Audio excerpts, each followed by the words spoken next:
또 미국 장로교회는 처음부터 군소교단이었습니다. 그런데 이 장로교회가 140년 전에 한국에 들어와서는 전혀 다른 양상을 보였습니다. 유교적 가부장 사회에 들어와서 장로교회가 딱 맞아 들어갔습니다. 장로가 계급이 된 겁니다. 서열이 된 거예요. 장로 중에서 가리키는 장로가 목사예요. 권진과 치리하는 장로. 누가 헤게모니를 장악할 것인가? 교회마다 분쟁이 있지 않습니까? 장로들 사이에 다툼이 있지 않습니까? 왜? 계급이고 서열이고 권력이라서 그렇습니다. 이 시간에는 범한국 교회적으로 반드시 제거해야 될 전통이란 이름의 우상에 대해 좀 더 깊이 생각해 보고자 합니다. 그것은 직분의 서열화, 직분의 계급화, 직분의 권력화란 전통의 우상입니다.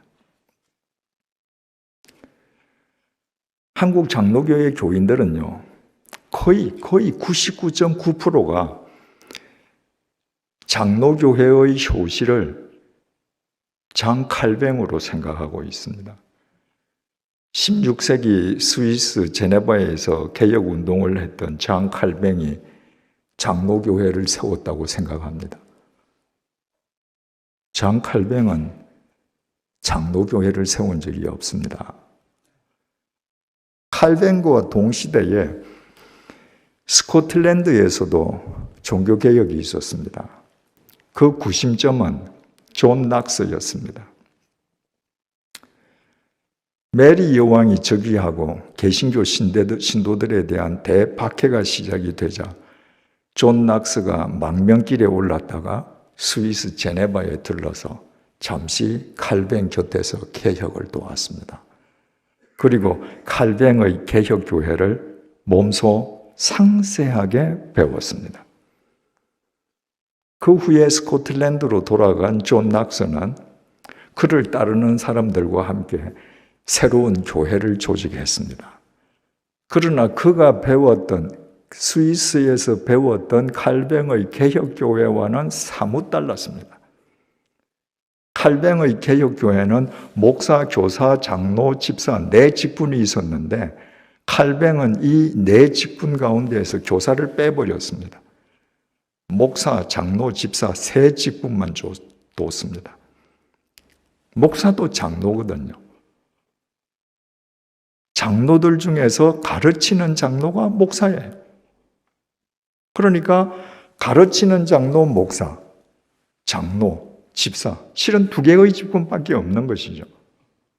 그리고 그 교회의 이름을 프레스비테리언 처치, 장로교회라 했습니다. 그리고 이 존 낙스의 장로교회가 대서양을 건너서 미국으로 건너갔고 그 장로교회가 태평양을 건너서 한국으로 진출했습니다. 그러니까 장로교회의 효시는 장 칼뱅이 아니고 존 낙스입니다. 그런데 칼뱅의 개혁교회는 교회의 방점을 개혁에 두었기 때문에 무엇을 해도 교회가 부패되기 어려웠지만 존 낙스의 장로교회는 처음부터 방점을 장로에 줬습니다. 교회의 가장 큰 비중을 장로에 뒀습니다. 처음부터 인적 타락의 가능성을 내포하고 시작된 겁니다. 스코틀랜드 사람들이요, 장로교회? 장로라는 비중을 절대 내세우는 장로교회? 받아들이기 어렵죠. 그래서 스코틀랜드에서 장로교회는 거의 소멸되었습니다. 미국도 마찬가지였습니다. 미국 사람들은 어떤 사람인가요?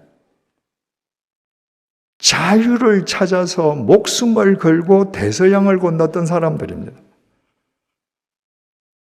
내가 교회에 가는데 장로라는 직분을 절대시해서 장로교회라고 한다. 자유분방한 미국 사람이 누가 장로교회에 가겠습니까? 그래서 미국 장로교회는 처음부터 군소교단이었습니다. 북장로교회, 남장로교회가 있다가 서로 교세가 약해지니까 서로 합쳤습니다. 그리고 이 장로교회가 갖는 한계를 극복하기 위해서 장로를 20대 대표도 장로가 되고 30대 대표도 장로가 되고 장로를 직능 대표제로 바꿨습니다. 그럼에도 불구하고 미국 연합장로교 PCUSA, 그 PCUSA 안에는 미국에 있는 한인교인들 가운데에 한국인들끼리 만든 한국인 노회가 아니라 나는 미국 장로교회 총회에 들어갈래 해서 가입한 한인교회들까지 다 포함되어서 PCUSA인데 작년 조인 숫자가 총 조인 숫자가 124만 명입니다. 자, 한국에서 예수교, 당로교 통합측 250만 명, 합동측 250만 명, 두 교단만 해도 500만 명이죠.